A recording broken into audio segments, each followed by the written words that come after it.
Hello, lovely air signs, and welcome to your daily focus tarot for Monday, July 11th. The first card we have is the Five of Cups. So this card can be talking about a lot of things. Okay, he's obviously quite vulnerable. He's naked except for this blanket, right?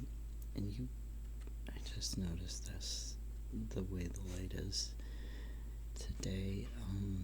It almost looks like there's a face in the blanket there.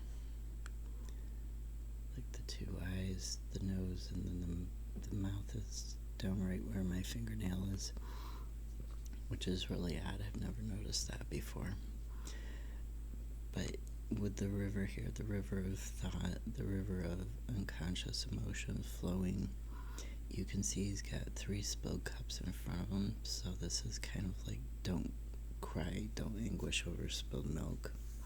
Don't take for granted what you have, because he's got these 2 cups up right behind him.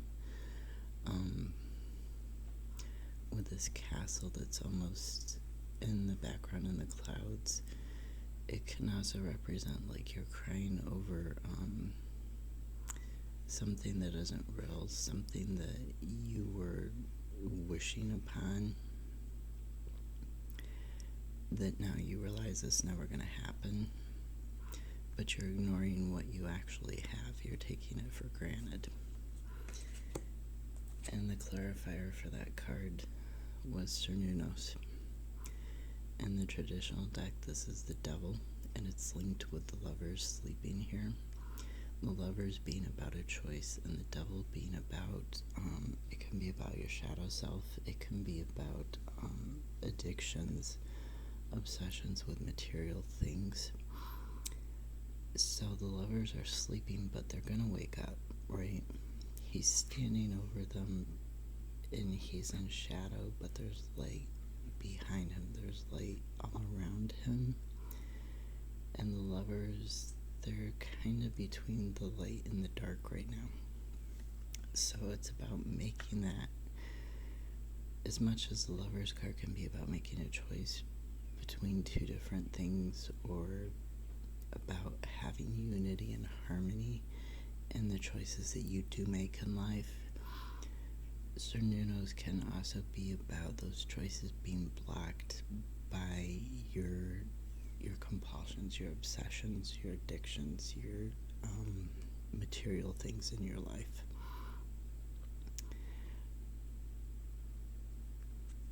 And it obviously goes quite well with the Five of Cups,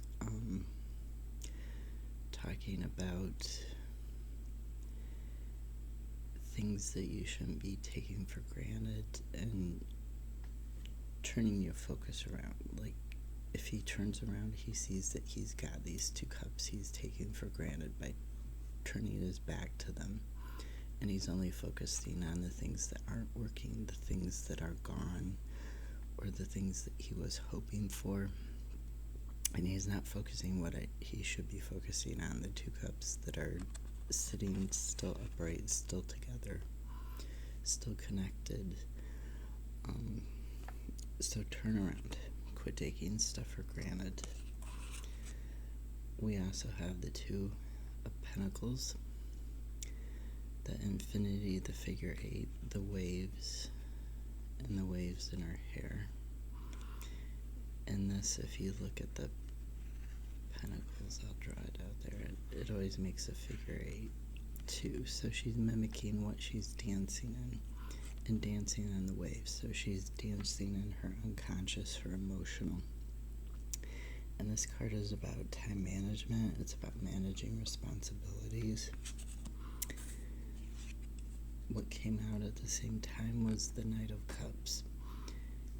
Now, cups, because they're also about water, they are about time management themselves in a way, because they're about staying in the flow of things. They're about your emotional, your unconscious, healing, creativity. So the Knight of Cups specifically is, in this case, he's talking about acting strategically. He's got the horse, but he's also got these, I don't know if they're like fish at the tadpole stage or if they're like some type of eel or lizard. So he's talking about transformation too. He's talking about strategy towards transformation.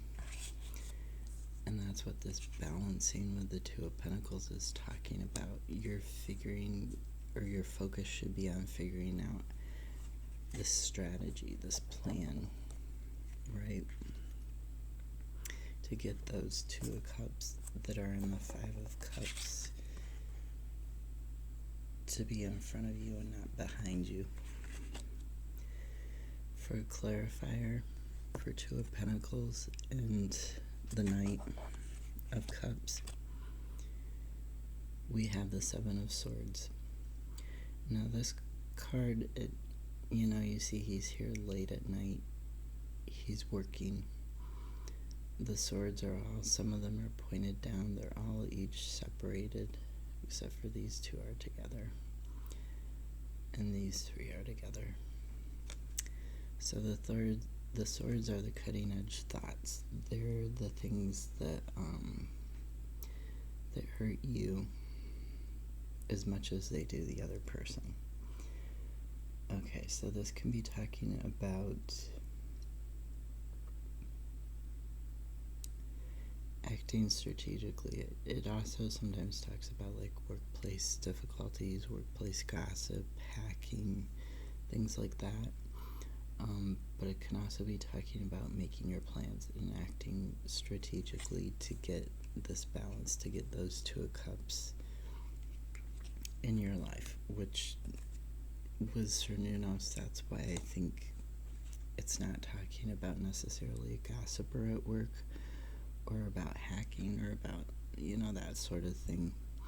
It's more talking about you making your plan and you acting towards it, right?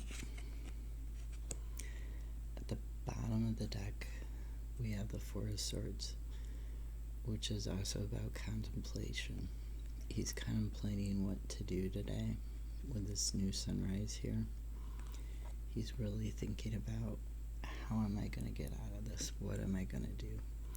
We have the Ten of Swords, which can be about betrayal, but it can also be about an ending. It can be about something getting ready to change. The dark clouds are going away here, and they're being cast out by the sun that's coming up, that's coming in, right? Eight of Pentacles, skill building towards advancing in your work. And the High Priestess, inner knowing, inner knowledge, that inner guidance. Okay. So focus on getting yourself in balance. Focus on moving forwards, making this choice, doing this plan in order to get your life back on track. Okay. Have a great Monday. I'll see you tomorrow.